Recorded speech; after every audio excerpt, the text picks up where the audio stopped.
Boy, am I lucky. Boy, am I lucky. Rocco Williams.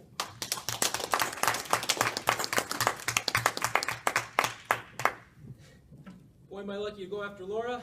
No way. I have to remember all that stuff as I give my speech. My name is Rocco Benedict Barnabas Williams. And if you were here for my icebreaker, you guys might remember that's how I introduced myself to this group and went through my name and told you what was important to me in my life. And if you remember my first name, part of it was my faith.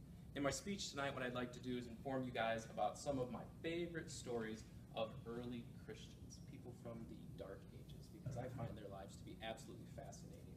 And one theme I find throughout all of their stories is, boy, am I lucky.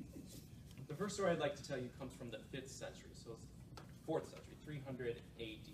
There's a man, and he was born into a very wealthy family. As his parents died, he was left with all this money, and he was called to not live the lifestyle of a wealthy person. So he said he was going to give it all away. As the story goes, he heard of a man in town who was very poor and had many daughters. Now, back then, you had to give a dowry if your daughters were to be married, and if you couldn't afford the dowry, then sadly your daughters more than likely ended up in prostitution. So as he heard about this and he had all this money, he decided he was going to do something about it. So he took some gold and wrapped it up into a little bag, and then he threw the money through the window, one bag for each daughter, thus saving them from a life of prostitution. And this is just one story of this very generous man and how he decided to give back.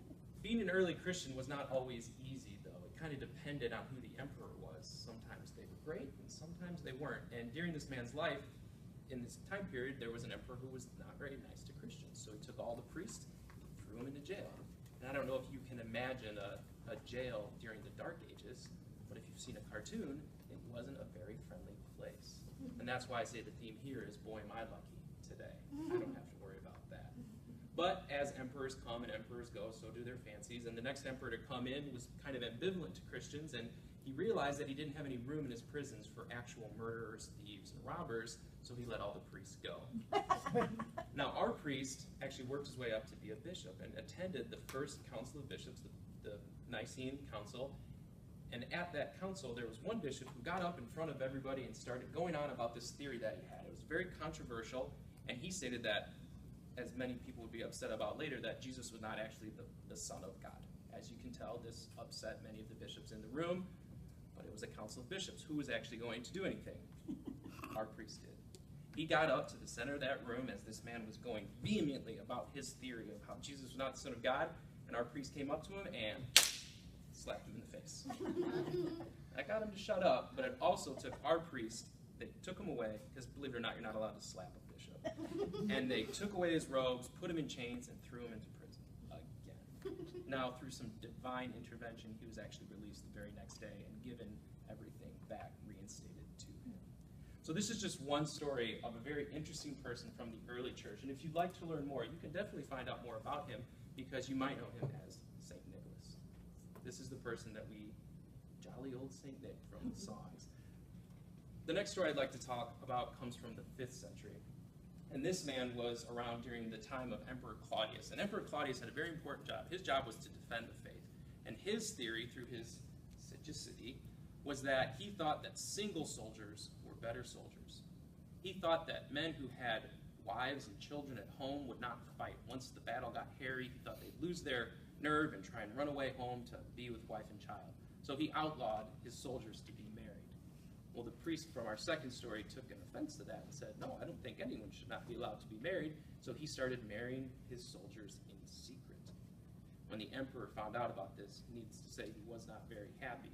So he had the priest arrested, and he was put to a 3-part execution, as if execution was not good enough. This was a 3-part execution. Part 1 was a beating. Part 2 was a stoning, and part 3 was a decapitation. Boy, do I have these. If you'd like to know more about this person, this would be St. Valentine, this holiday that we just celebrated last month. Our last story comes from the 4th century, and this is a man who was born into a religious family. His grandfather was a priest, and his father was a mayor of town, but their family fell in some ill fortune, and he was actually sold into slavery in a very distant land. And as he went to this distant land, he was sold to a chieftain of a tribe. And he was there for many years. His job was to tend the sheep of that chieftain.